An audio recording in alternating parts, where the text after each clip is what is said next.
안녕하세요. 머니 스나이퍼입니다.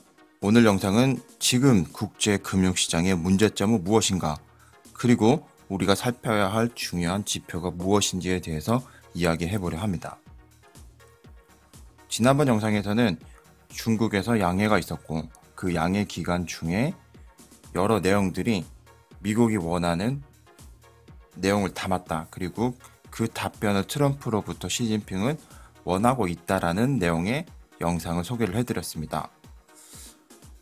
양해 기간 중 이런 중국에서 여러 가지 좋은 내용들을 담고 있었기 때문에 시장에서는 긍정적으로 반응을 했었고, 그 시장의 주주들, 개인들, 투자자들은 많은 기대를 했었죠.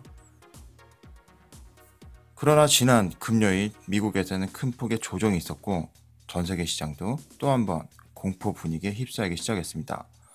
바로 지난 연말 시장에서 한번 이슈가 되었었던 장단기 금리차 내용 때문인데요. 지금 보시면은 지난 연말과 지금 간의 장단기 금리차는 크게 변함이 없어 보입니다. 지금 여기가 현재 장단기 금리차 수준인데요.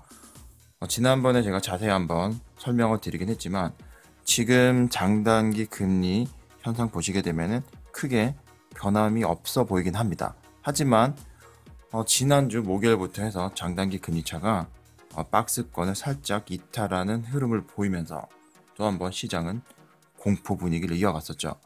장단기 금리차라고 하면은 역사적으로 역전 현상이 발생한다. 그러니까 장기 채권의 금리와 단기 채권의 금리가 상식적인 수준을 벗어났을 때 이후 금융시장은 크게 한번 조정을 받고 흐름을 이어간다는 그 역사적인 데이터들이 있기 때문에 시장은 한번 크게 출렁였던 것 같습니다.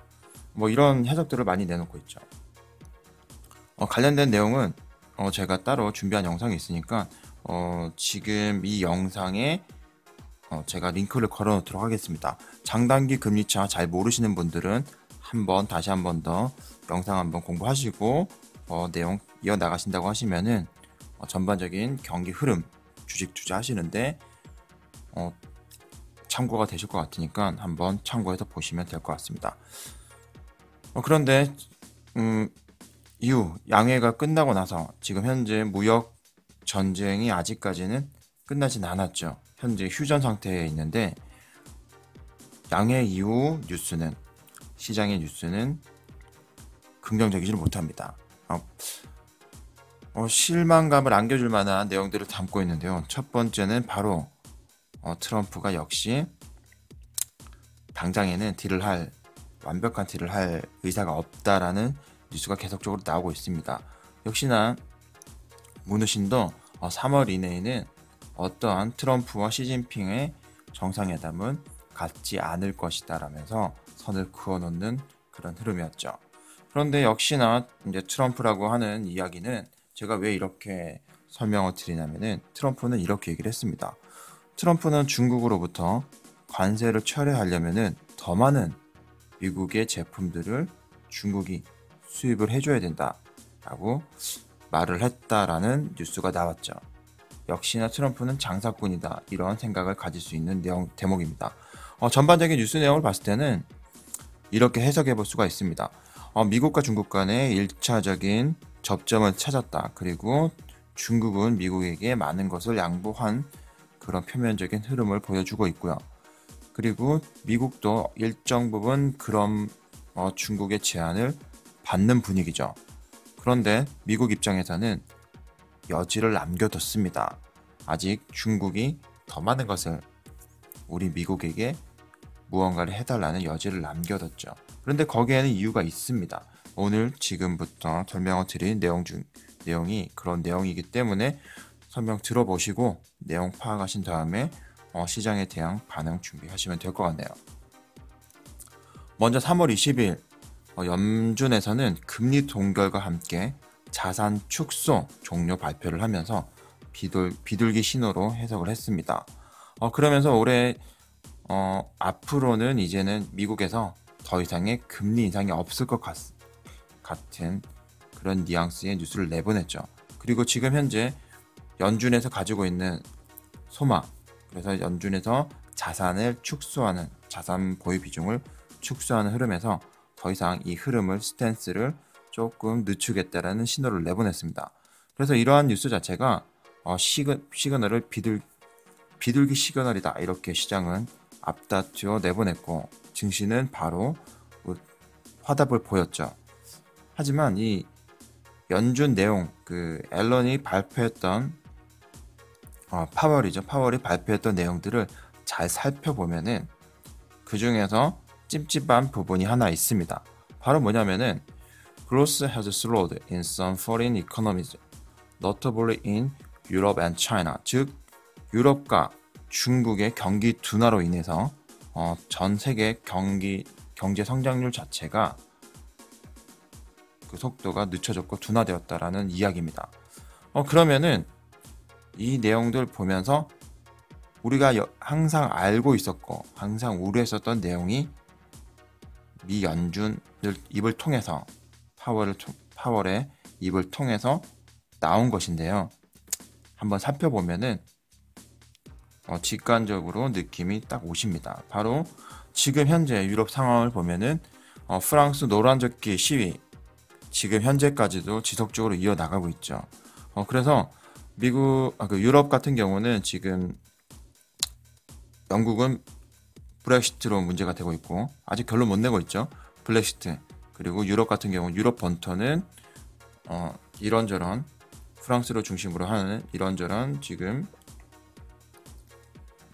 문제점을 안고 있는 상황입니다. 지금 브렉시트 같은 경우는 주말에도 지금 대규모 시위, 영국은 지금 사상 최대 약 100만 명 정도가 런던 시내뿐만이 아니고 곳곳에서 브렉시트를 반대한다는, 취소한다는 그런 시위를 하고 있다는 뉴스가 나오고 있죠. 영국은 완전히 멘붕이 온 상황이고, 그리고 유럽 내륙 지역 같은 경우도 본토 같은 상황도 성장률을 기대하기는 힘든 그런 상황인 것 같습니다. 그리고 중국 같은 경우도 양해를 통해서 경기를 부양한다고는 했지만 전 세계 시장에서 바라봤을 때는 기존의 6.5% 경제 성장률에서 6%로 하향 조정하면서 중국의 경제 성장률에서도 퀘스천 마크를 가지는 그런 분위기죠. 그리고 아시아의 큰 경제력을 가지고 있는 일본도 여전히 경제 성장률 0.6%, 더 이상은 일본으로부터 무언가를 기대하긴 힘들어 보입니다. 그나마 아시아 시장에서 기대를 가졌던 한반도 시장 같은 경우도 북미 정상회담이 불발로 끝나면서 그 동력을 잃게 되었죠. 그러니까 이래저래 봤을 때는 파월의 이야기가 설득력을 가지고 있습니다. 유럽에서도 더 이상 성장을 기대하긴 힘들고 중국 같은 경우도 지금 옛날과 같은 그런 성장을 기대하긴 힘든 그런 상황이 되었네요. 그렇기 때문에 미국 입장에서도 계속적으로 지속적으로 경기가 확대된다는 기대감을 가지기는 힘들다. 따라서 기존의 스탠스에서는 완화되긴 했지만 미국의 입장은 시장을 바라보는 안목 자체는 여전히 부정적이다라는 파월의 이야기가 설득력을 가지고 있습니다. 충분히 시장에 대해서 공포감을 가질 만한 내용이죠. 그러면 다시 한 번 더 미국과 중국 간의 관계를 살펴보면은 이번 무역 전쟁 내용에서 가장 화두가 되었던 두 가지. 첫 번째, 중국 본토의 외국인들로부터 시장 개방. 그 부분, 이번에 외상투자법에서 여러 가지 미국이 원하는 내용을 담으면서 중국은 자국의 시장을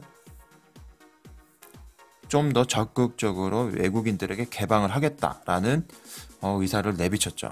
그리고 여기서 미국이 가지고 있는 가장 중요한 상황, 무역전쟁을 했었던 근본적인 이유 중에 하나가 바로 5G 시장이었는데요.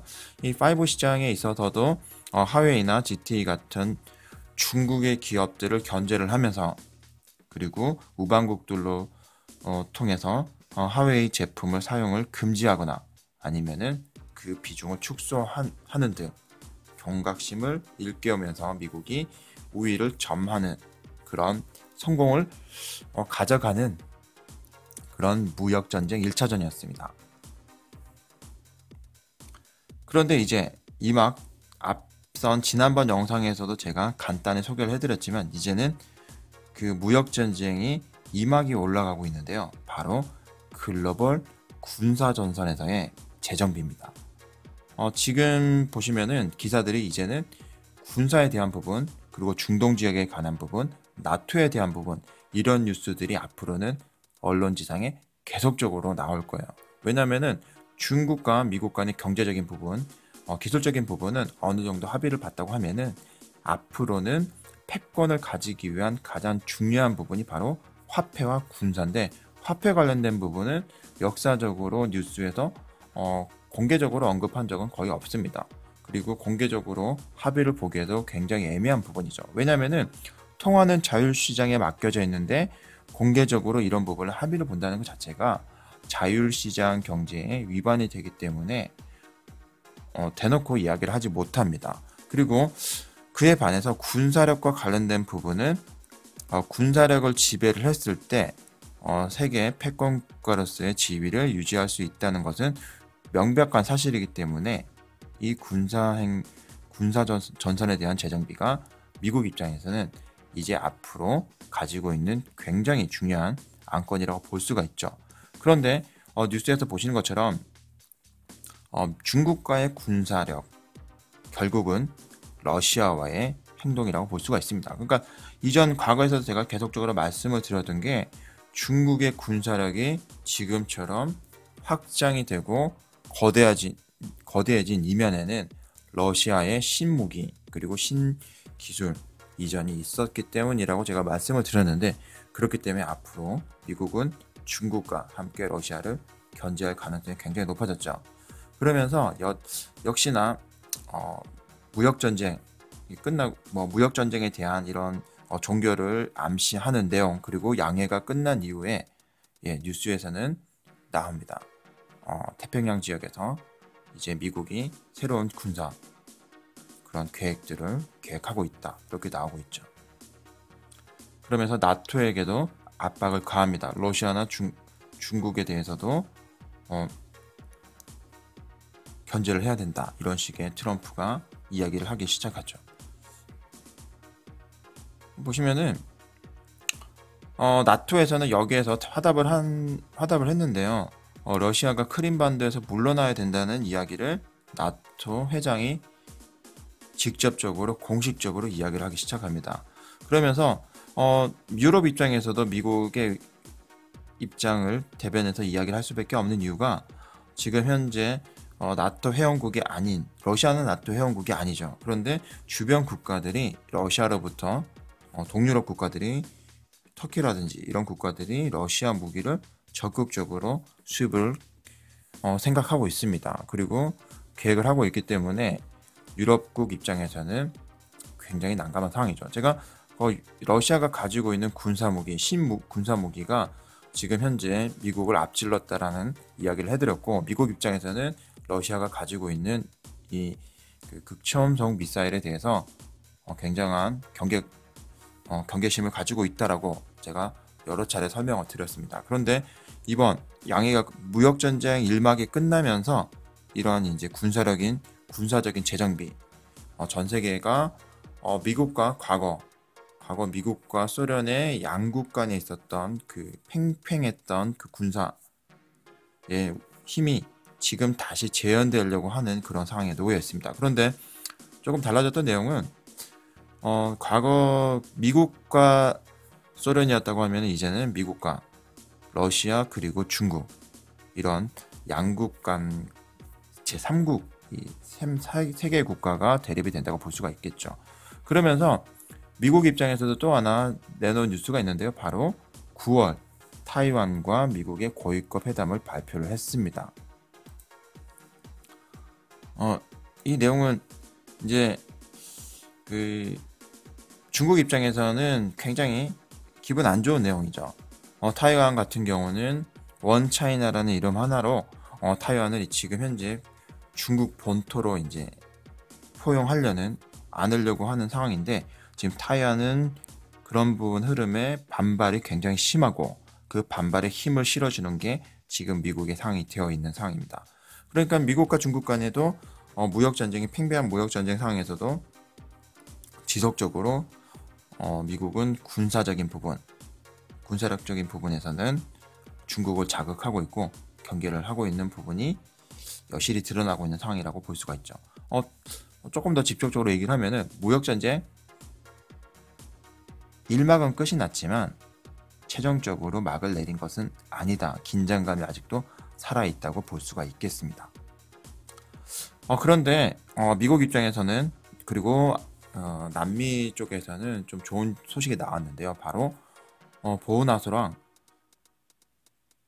트럼프 간의 만남이 있었습니다. 평소 보우나소로는 트럼프를 열렬히 사랑하는 그리고 열렬히 지지하는 약간 팬클럽 회장 같은 그런 느낌이었거든요. 근데 그 팬이 실제 자신의 아이돌 스타를 만난 것과 같은 그런 이제 만남이 이루어졌습니다. 실제 외신들은 그렇게 말을 했었죠. 열렬히 사모했던, 일방적으로 사모했던 사람이 트럼프를 만나게 되었다. 트럼프 팬클럽 회장이 트럼프를 만나게 되었다. 이런 식의 기사를 냈습니다. 그런데 여기서 브라질은 얻은 게 많았어요. 뭐냐면은 첫 번째로는 브라질은 미국으로부터 비나토 동맹국의 지위를 얻었습니다. 비나토 동맹국의 지위라고 하는 것은 나토 회원국은 아니지만 그 우방으로서 동맹국으로서 지위를 함께 한다는 것인데요. 지금 현재 비나토 동맹국은 보시는 것처럼 호주, 이집트, 이스라엘, 일본, 그리고 우리 대한민국, 그리고 여러 국가들이 이렇게 나와 있는데요. 지금 보시면은 이게 구글 위키가 정말 업데이트가 빠른 게 이렇게 북미 브라질과 미국 간의 정상회담이 끝나고 나서 바로 업데이트를 시켰습니다. 바로 하단에 보시는 것처럼 이렇게 브라질이 트럼프가 제안을 했다. 이런 식으로 바로 데이터를 업데이트를 시켰어요. 브라질 입장에서는 엄청난 힘을 얻은 거죠. 그리고 또 하나 약속을 받은 게 미국은 브라질을 OECD 가입에 협조하겠다라는 약속을 받아냈습니다. 브라질은 미국으로부터 약속을 받아냈습니다. 브라질 입장에서는 굉장한 성과죠. 이렇게 OECD에 가입을 하게 되면은 지금 현재 브라질 국가 신용 등급 WB- 등급으로 외국인들이 투자하기에는 투자 부적격 국가로서 등급이 지정되어 있습니다. 그러니까 지금은 이제 보우나소 대통령은 대외적으로는 미국의 신임을 얻고 미국의 지원을 받아서 글로벌 국가로서 나아가는 준비를 마친 상황입니다. 준비가 되어 있는 상황인데 내부적으로는 아직까지는 숙제가 남겨두고 있는 상황이죠. 공기업에 대한 구조조정, 그리고 두 번째 연금법 개혁, 이 두 가지가 남아있는 상황인데, 그리고 세 번째 하나가 부정부패와의 싸움인데요. 가장 중요한 게 연금법 개혁이었죠. 이 연금법 개혁이 어떻게 될지 지켜봐야 될 것 같습니다. 그래서 지금 브라질은 그런 부분만 해결이 된다고 하면은 날개를 단 것처럼 급성장할 가능성이 굉장히 높고요. 그렇지 않다고 하면은 다시 한 번 더 브라질이란 나라는 저 선진국 반열에 올라가기에는 힘든 국가로 오랫동안 머물러 있게 될 것입니다. 그런데 미국은 브라질로부터 무엇을 얻었냐고 하면은 군사 거점 및 무비자로 브라질을 방문하는 것을 얻었는데, 그거와 더 크게 외신에서 다뤘던 건 뭐냐면은 우주 로켓 발사지로 영토를 브라질이 제공한다라는 뉴스가 나왔습니다. 지금 현재 그 군사력이 굉장히 문제가 되고 있는 상황에서 미국 입장이 단순히 이런 그 발사 시설을 제공한다는 자체가 도대체 큰 의미가 있냐라고 할 수는 있겠지만, 미국은 지금 현재 앞에서 말씀드렸던 것처럼 러시아나 중국과 함께 그 군사력 관련돼서 신무기 개발에 열을 올리고 있습니다. 그 신무기를 개발하는 데 있어 가지고 중요한 기술이 바로 로켓 발사 기술인데요. 브라질은 적도나 이런 위치상으로, 지정학적인 위치상으로 로켓을 발사하기에 가장 최적화되어 있는 영토를 보유하고 있다고 하네요. 그래서 미국 입장에서는 이러한 부분 영토를 자유롭게 사용할 수 있게끔 약속을 얻어냈다는 것 자체가 미국 입장에서는 굉장히 큰 성과로 받아들여지고 있습니다. 그러니까 서로 간에 쌍방간에는 주는 게 있고 받는 게 있는 그런 외교였죠. 그리고 지금 미국의 기업들이 브라질로 공장 건설이라든지 이런 투자 앞으로 계획도 되어 있다고 하니까 브라질 입장에서는 내부적인 문제만 잘 해결된다고 하면은 브라질은 역시나 굉장히 크게 성장이 가능할 것 같습니다. 그렇게 미국은 남미의 브라질은 미국의 일중대로 선정했다라는 것이 이번 주에 중요한 남미 쪽 뉴스였죠. 그런데 지금 브라질이 최근에 들어서 크게 주가가 하락하면서 환율이나 그리고 채권 가격이 급등하는 그런 채권 수익률이 올라가는 그런 모습을 보여줬는데요. 그 이유는 브라질 내부에서는 이렇게 자국의 대통령이 트럼프를 속된 말로 빨아주는 이런 모습 자체가 굉장히 보긴 안 좋았나 봅니다. 그래서 지지율도 많이 떨어졌고 지지율이나 이 국정에 대한 신뢰도가 좀 떨어진다, 이런 지지율 조사가 나오면서 이런 기사들도 나왔었죠. 이제는 첫 끝발 대통령 당선되고 허니문 기간이 이제 끝나가고 있다라는 뉴스도 나오기도 했습니다. 여기에 의식을 한 것처럼 보고 나서는 바로 연금법 개혁에 관련돼서 공개적으로 대화를 가지고 공개적으로 내가 브라질 국민들을 설득해 나가겠다라는 제스처를 펴기 시작했습니다. 그래서 브라질 같은 경우는 앞으로 4월 흐름 보시는 게 굉장히 중요할 것 같고요. 특히 브라질 국제 투자하시는 분들 입장에서는 이 4월 흐름 보시면서 대응하시는 게 필요하실 것 같습니다. 그리고 또 하나 이제 다시 한 번 더 뉴스가 나오기 시작하는 게 아직 그 미국과 사우디아라비아의 관계가 정리되지 않았다라는 뉴스가 나오기 시작했죠. 이전 가스꾸지 사건 이후 미국과 사우디 관계가 안 좋아졌었는데 아직까지 이 부분이 해결되지 않았다. 그리고 트럼프는 다시 한 번 더 이스라엘에 대해서 언급을 하면서 중동 지역의 긴장을 조성하고 있는 그런 분위기죠. 이런 흐름을 봤을 때는 유가에 있어서도 다시 한 번 더 큰 변화가 생길 것 같고요. 이런 전반적인 흐름을 봤을 때는 미국과 중국 간의 그동안의 외교 통상 전쟁에서 전 글로벌적인 군사적인 흐름이 이제 나타나고 있다.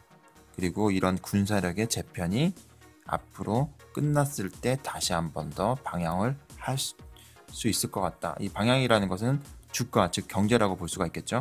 그런 방향을 갈 수 있겠다라고 살펴볼 수가 있는데요.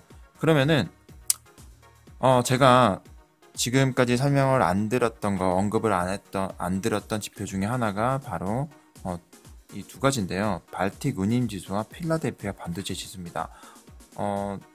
과거에는 이 발틱 운임 지수와 필라델피아 반도체 지수가 경기 선행 지표나 경기 현행 지표로서 굉장히 중요한 지표로서 많이 봤었죠. 그런데 지금 필라델피아 반도체 지수 같은 경우는 지금도 삼성전자라든지 하이닉스 또는 반도체 관련된 기업들 살펴볼 때는 중요한 지표로 받아들이고 있긴 합니다.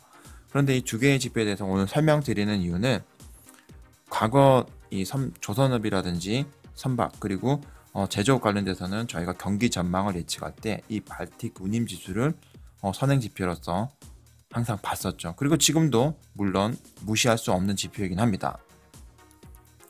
그런데 이 두 개의 지표를 지금 현재 이렇게 주간 흐름이라든지 일간 흐름으로 봤을 때는 큰 느낌을 못 받아요. 그런데 지금 이렇게 제가 월간 흐름으로 봤을 때는 좀 유의미한 흐름을 나타내고 있습니다. 보시면은 빨간색으로 보시는 것이 발틱 운임 지수, 그리고 파란색으로 보이는 것이 필라델피아 반도체 지수예요. 이게 필라델피아 반도체, 빨간색이 발틱 운임 지수입니다. 그런데 보시면은 닷컴 버블이 있었을 때는 이 필라델피아 반도체 지수가 큰 폭으로 하락을 하는 흐름을 보였고요. 그리고 서브프라임이 있었을 때는 이 발틱 운임 지수가 굉장히 큰 폭으로 하락을 하는 이런 흐름을 보였습니다. 두 개의 지표가 상승한다는 것은 경기가 호전하는 이야기인 거고요. 반대로 이 두 개의 지표가 하락한다는 것은 경기가 앞으로 나쁘다는 이야기가 되겠죠. 그런데 지금 현재 상황을 보시면은 필라델피아 반도체 지수는 한번 하락을 했다가 V자 반등을 하고 있는 상황이고요. 그리고 필라델피아 발틱 운임지수 같은 경우는 지금 박스권에서 역사적인 저점을 지속해서 갱신하고 있는 그런 상황입니다. 이제 과거와 현재 시장 충격과 미국 증시 관련된 부분을 설명을 한번 드리고 다시 한번 더 제가 지표를 설명을 드릴 텐데, 첫 번째 IMF가 있을 때는 최고점에서 바닥까지 약 15% 급락을 했었고요. 그리고 닷컴 버블이 있었을 때는 마이너스 30%, 미국의 다우지수 자체가 약 30% 정도 급락을 했었습니다.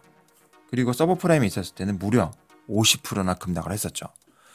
그런데 지금 현재 이런 급락들이 있었던 전조증상으로는 장단기 금리차라는 공통적인 금리차 역전 현상이 발생했었다라는 공통적인 역사적인 사건들이 있었기 때문에 지금 현재도 그 장단기 금리 역전 현상이 발생했을 때마다 굉장히 공포스럽게 받아들이고 있고 다시 한 번 더 관심을 가지게 되는데요. 그런데 과거의 흐름과 지금의 흐름이 오버랩 되는 부분도 있고 아닌 부분도 있어요. 그렇기 때문에 이게 무조건적으로 공포다, 무조건적으로 공포가 해소되었다 이렇게 볼 수는 없어요. 그런데 지금 보시면은 지금 현재 상황은 이랬습니다. 지금 고점에서 지난 12월 잠깐 역전 현상이 발생을 하고 마이너스 20% 지금 주가가 빠졌어요.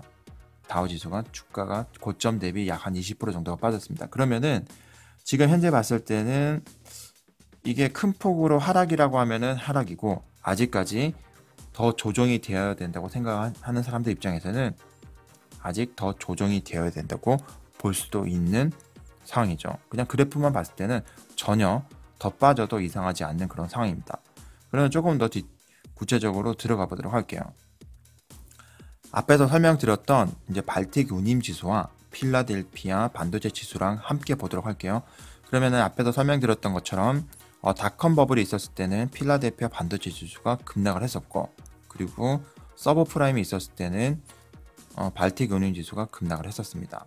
그런데 지금 상황을 보게 되면은 비슷한 것은 IMF가 있었을 때 이 필라델피아 반도체 지수가 살짝 빠지면서 IMF가 맞이를 했었고, 지금도 필라델피아 반도체 지수가 빠지면서 어느 정도 주가는 조정을 왔었죠.